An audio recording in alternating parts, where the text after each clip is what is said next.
Hey, it's James Nicholson from rocketmarketinghub.com, and I'm outside Toys R Us in Times Square, and it might be the very last time that we're able to be outside here because Toys R Us is on the verge of going through bankruptcy in America at the moment and also in the UK. And the reason for that is because they didn't change their business model, and you guys need to look at evolving your business over time. Now, Toys R Us had a very, very dominant position as the leading toy retailer in the world for years, for decades even. Now, they didn't adapt and they made a few stupid moves along the way. One of those big mistakes that they made was not thinking that online was going to be big.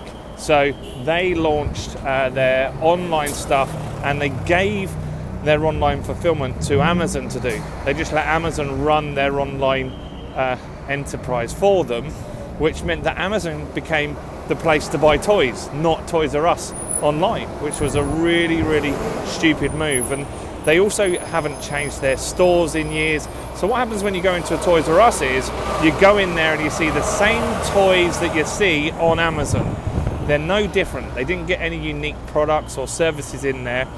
And you just come to Toys R Us and it's just toys stacked up to the ceiling. So all you're looking at is toys that you can compare elsewhere on price, and generally these guys are about 25% more expensive than other people. Now, what they could have done to make that different is they could have made their business an experience business. They could have added play areas for kids in there. They could have had soft plays in there. They could have had cafes and stuff like that in there that made it a destination for people to come to and have a good experience for a few hours at a time. And at the end of that, they would end up purchasing products while they were there. But Toys R Us didn't change, and for that reason that business isn't going to succeed anymore, and they're at a point now where they're looking to close the stores in the next few days, which is a real shame.